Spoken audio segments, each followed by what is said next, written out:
And today, we're very fortunate to have Peggy Hentz of the Red Creek Wildlife Rehab Center. Did I get it right, Peggy? Yes, you did. And here she is. Everybody knows her in northern Berks County and southern Schuylkill County. She's a true icon. How long have you been doing this, Peggy? 25 years. 25. Yep. Prove it. Stand up and show us your... 25 years. 25 It's 1991. 1990. Does it seem like just yesterday? Or? It does. Gosh. It started in just one bedroom, and now we have our own property and a clinic and employees. It's grown every year. Gosh, and you're having an open house in that property, which we'll talk about later, right? Yeah, we are. When is that going to be? August 13th, which is a Saturday, and it's our 25th anniversary open house, so it's going to be big. August 13th. Write that in ink on your calendar. August 13th. And you'll actually see Peggy in person and some animals, and too, there'll right? be wildlife programs there. We have a lot of people coming to visit that day. That I will be there. Now, backpedaling, the animals that are brought to you, where do they come from? The injured animals and the lost ones. Well, we're a wildlife rehabilitation center.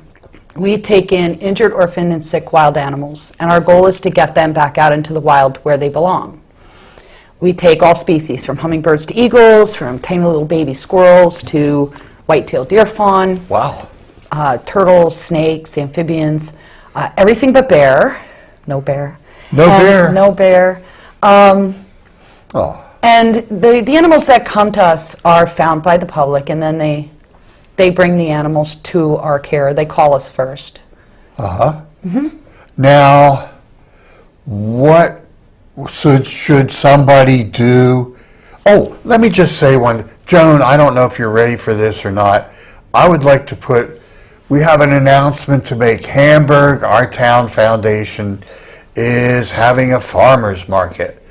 And I don't know, Joe, whenever you're in the mood, you can put that up on the screen. I told them that I would announce this.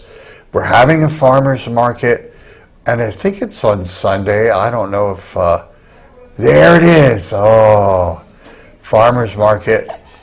And is it on Sunday? I can't quite see. I got to get my other glasses, but I think it's on Sunday. Let me just take a quick peek at that.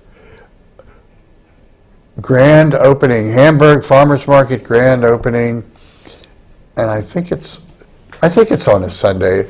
You could check your computer, and it'll be right in Hamburg. No vegan stuff, and no, I'm not sure about the non-GMO stuff. You're on your own with that. And now we did what we said we'd do for Hamburg, our town foundation. Now let's talk to Peggy again. Let's say someone finds an animal. Mm-hmm. Do you have any advice for them? Oh, yeah. Okay, let's hear it. 3 things. The first thing is to protect yourself. The animals can carry diseases, especially if it's a mammal. You don't want to handle an animal with your bare hands. You could be exposing yourself to any number of diseases or parasites. The second thing to do is to make sure that you're not kidnapping a baby that doesn't need help.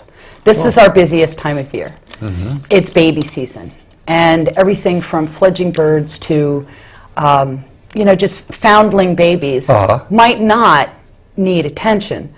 And the biggest advice I can give is, if you're not sure, call us right away. Call you right away. Yeah, Red Creek is open every day of the year. We're even open Christmas. Wow. And we will try to answer the phone as quickly as we can. You do answer the phone. I've called you, and you answer no matter when. We do, and if we can't, if we're really busy or we're on with someone else, we'll try to return the call as quickly as possible. And then we can talk a person through, what they're going through, even have them send us a text picture, and maybe figure out what's going on with the animal and give them advice immediately. Wow. Okay. And you protect yourself, just to review what you said. Yeah. and then ensure that the baby animal really needs help. I wonder what that means. Okay. Well, first with protecting yourself. Gloves, right? I'm guessing. Yeah, and we have some pictures of RVS animals, or rabies vector species. Rabies vector. Oh, there they are. Any mammal can have rabies. But in Pennsylvania, there are 6 species of animals that are classified as rabies vector species. And if a person finds one of these animals and handles it in a way where they could have endangered themselves with contact with a rabies virus, no matter what the intention was when they rescued it, they failed. Because now, if a person is in danger, that animal needs to be euthanized and tested for rabies, so it can't be saved. And people will pick up these animals, and they won't call right away. And they'll take them home. They'll try to feed them, which is the worst thing that you can do, because then you're in contact with their mouth and their saliva, which is where the rabies virus is. Now, raccoons, #1 animal for rabies. They're up there on the top left of the screen. And we call them one of the most dangerous animals in the world because they're too cute to be sick. You know, they're so darn cute looking, They and are people cute. want to pick them up and cuddle them, but they're extremely dangerous. And you do not have to get bitten or scratched to contract rabies. Really? Really. All you need to do is get saliva inside your body. So say you're trying to bottle feed a baby raccoon, and you're getting saliva on your fingers, and maybe you have an open cut, or even a hangnail that's blistering. You now could have exposed yourself to a deadly virus. And I mean, rabies is a very, very old disease, and people don't think about it today. But we had several cases this year that came into different rehab centers that were positive. We had one a few weeks ago where a woman mishandled it, and we had to get it tested, and it came back positive. Well, I can add a little to that. I know squirrels, an emergency room appearance of a squirrel does not trigger automatic rabies virus antivirus protocol. Correct. Now, I don't know why that is, but I've been research. Well, any animal can get rabies. Any mammal. Any mammal. Any mammal, any warm-blooded animal can get it. Any mammal can transmit it. But there are some animals that are not as likely, like an opossum. It's very, very rare for an opossum to get rabies, but it does happen. Every year throughout the country, there are some opossums that test positive. Most squirrels, rabbits, things like that, never survived the original attack where they acquired the rabies to carry it on. Oh, by the way, we were going to have a videotape on squirrels, but due to technical difficulties, we're not going to have that little thing on squirrels today. So squirrels don't trigger a rabies antivirus vaccine protocol. Right.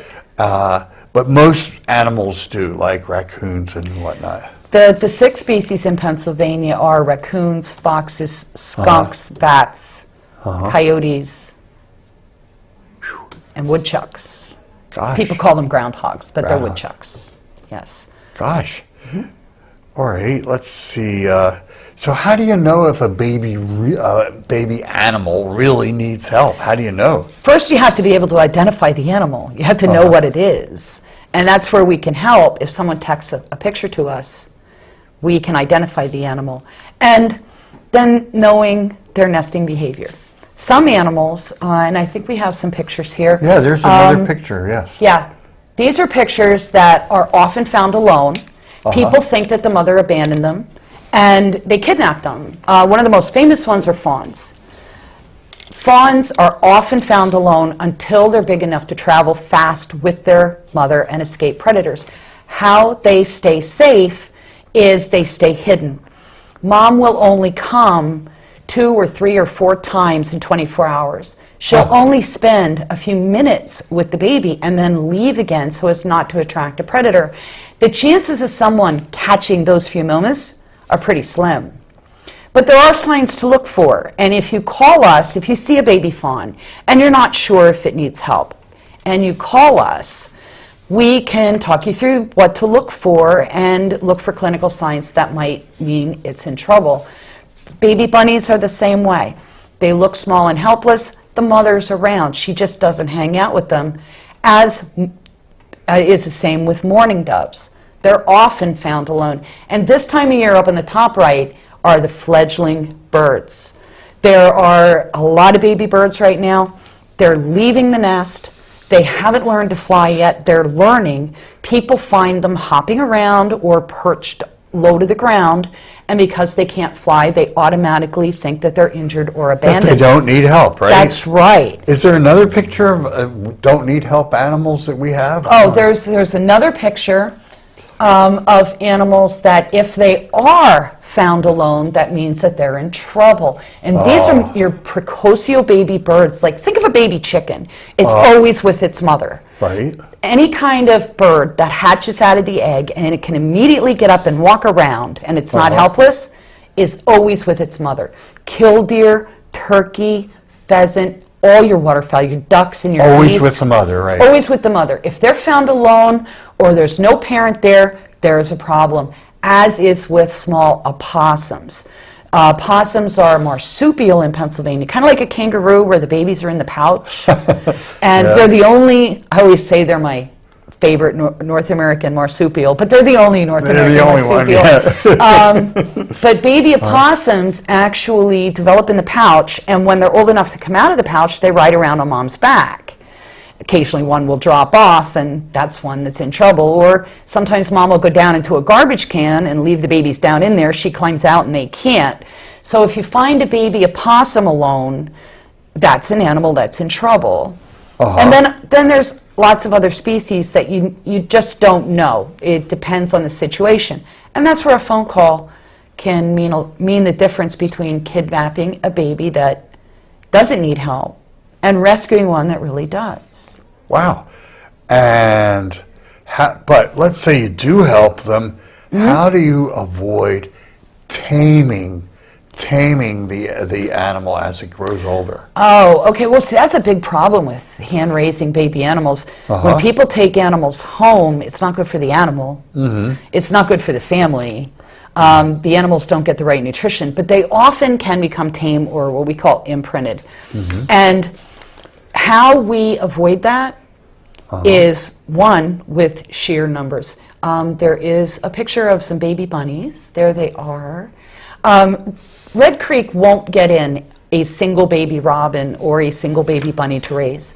We will get in 30 baby robins and 50 baby squirrels and 100 baby bunnies. And just the sheer numbers of those animals will help keep them from becoming bonded to their human caretakers. There are some species, and we have a picture of a mother deer. There we go. There it is.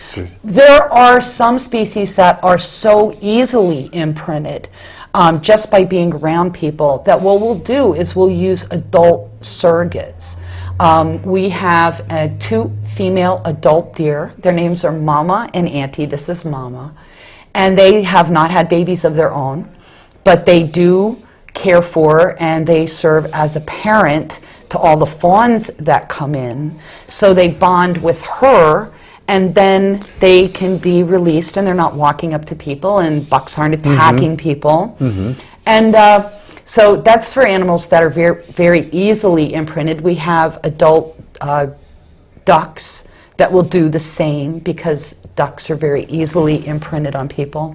And then there are some animals that come in that are, we only get 1 or 2 of these in a year, and there is a real danger of those becoming imprinted, especially your birds of prey. Let me just stop you. Imprinted. Yes. That's a wildlife technical term. What does imprinted mean? Okay.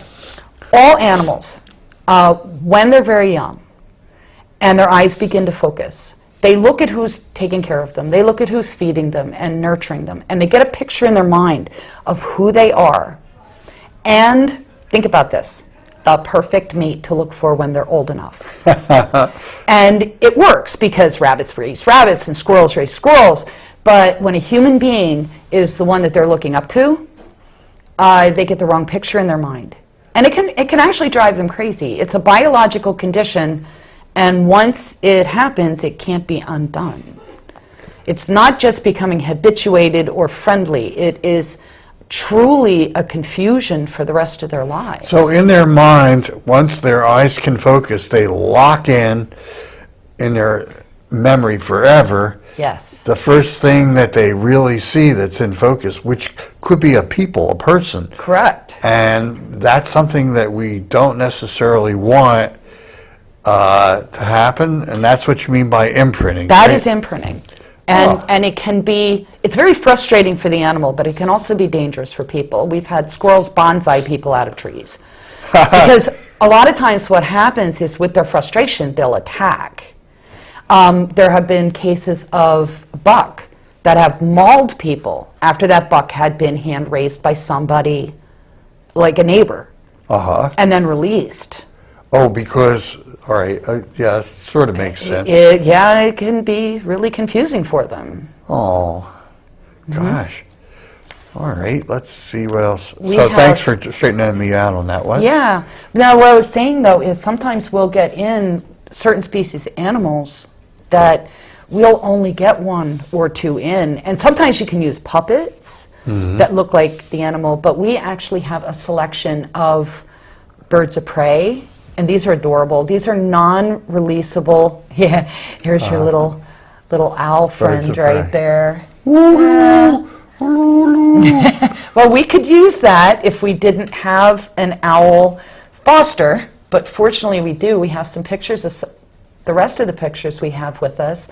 This is Gabby, our great horned owl on the left. He is 23 years old, and he's a hoot owl. He's a great horned owl.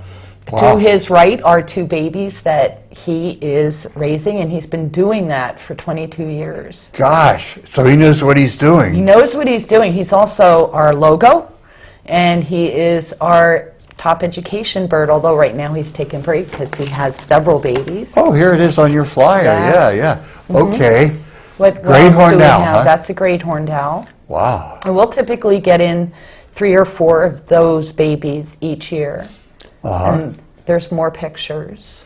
Let's see. Well, Joan will go to another picture there. This is a barred owl to the right. She's rather famous. She goes to all the schools in Berks County when we do programs. She has 1 eye. Her name is Cookie, and she is a barred owl. And this is her first time as a foster mom.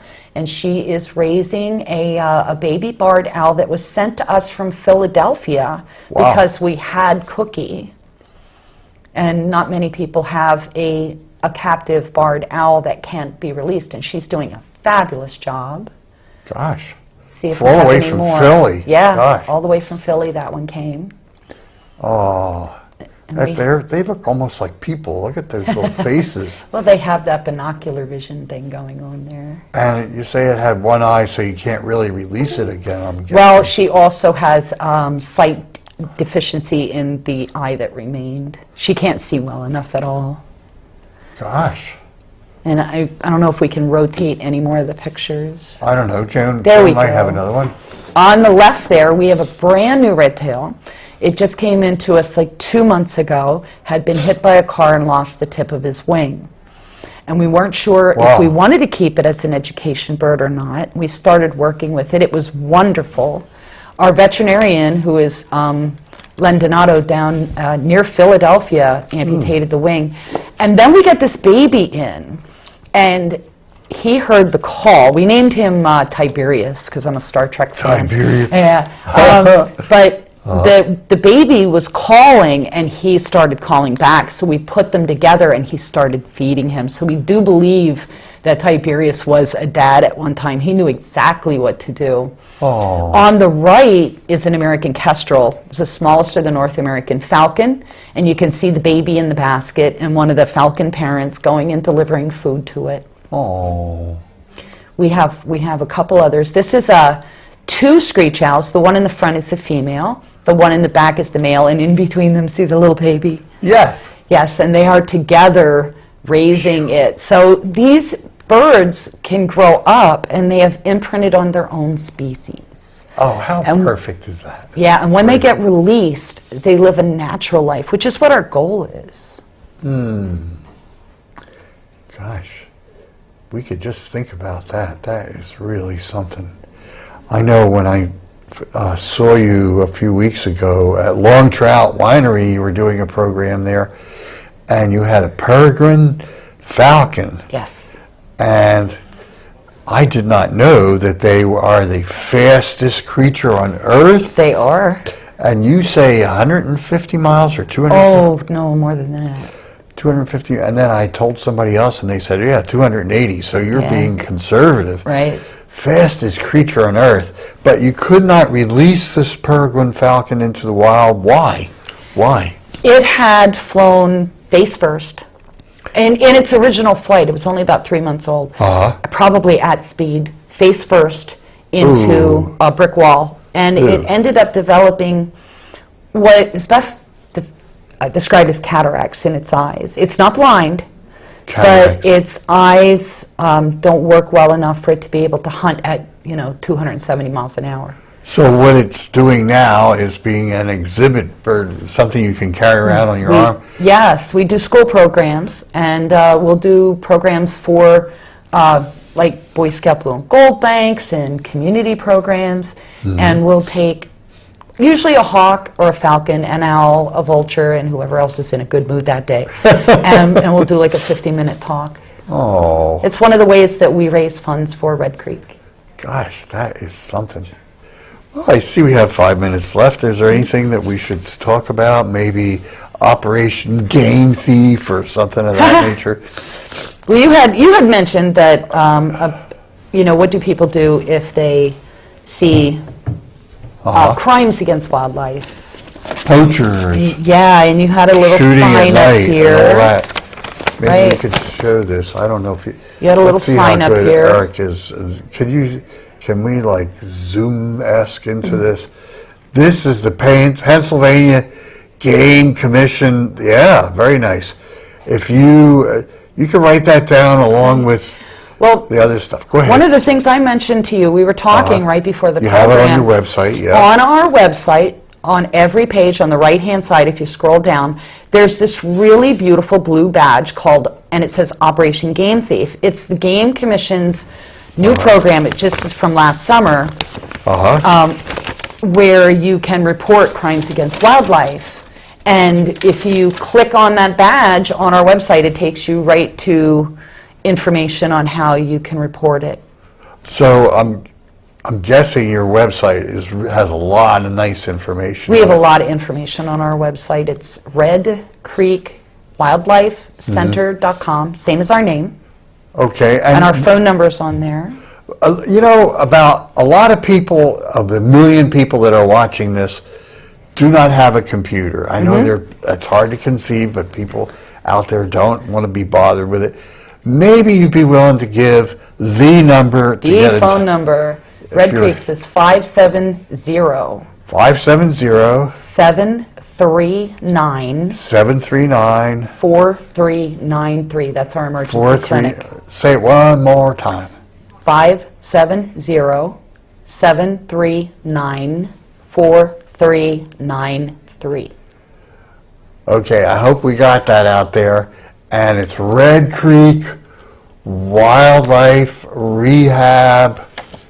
Red Creek Wildlife Center. Wildlife Center. You're a non-profit, right? Yes. We operate exclusively on donations. Hey, that reminds me.